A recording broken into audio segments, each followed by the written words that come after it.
Hello అందరికి welcome back to Dolly dumplings. ఇవాల్టి video వచ్చేసి నవరాత్రి స్పెషల్ అమ్మవారికి ఎంతో ఇష్టమైన దద్దోజనాన్ని ఎలా చేసుకోవాలో ప్రాసెస్ ఏందో చూసేద్దాము. టేస్ట్ అయితే చాలా బాగుంటుందండి. మనకి అచ్చం గుడిల్లో పెట్టే ప్రసాదంలా ఉంటుంది.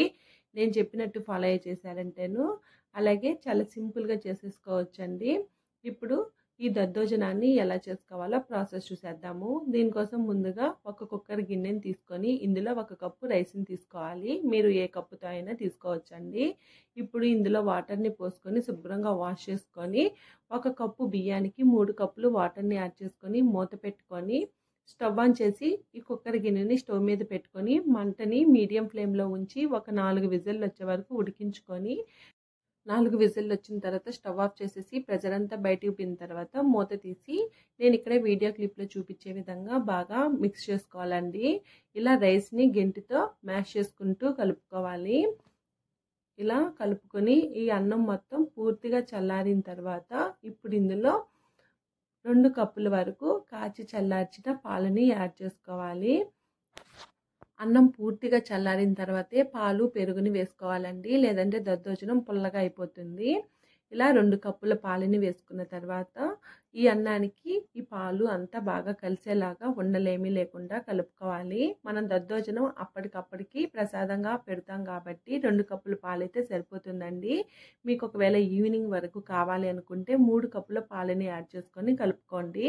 ఇలా అన్నం అంతా కలిసిన తర్వాత ఇందులో 2 కప్పుల వరకు పెరుగుని వేసుకొని ఒకసారి బాగా కలుపుకోవాలి. అలాగే మీకు అవసరం అనిపిస్తేనే మరో కప్పు వరకు పెరుగుని వేసుకోవచ్చండి. నేనైతే ఇక్కడ మరో 1/2 కప్పు వరకు పెరుగుని వేశాను. అంటే 2 కప్పుల పాలు 2.5 కప్పులు పెరుగుని వేసుకొని అన్నానికి పట్టేలాగా బాగా కలుపుకోవాలి. ఇప్పుడు టేస్ట్కి తగ్గట్టు 1 టేబుల్ స్పూన్ సాల్ట్, అలాగే 1 టేబుల్ స్పూను సన్నగా తురుముకున్న అల్లం తరుగు, సన్నగా కట్ చేసి పెట్టుకున్న పచ్చిమిర్చి ముక్కల్ని వేసుకొని ఒకసారి అన్నం అంతా కలిసేలాగా బాగా కలుపుకోవాలి.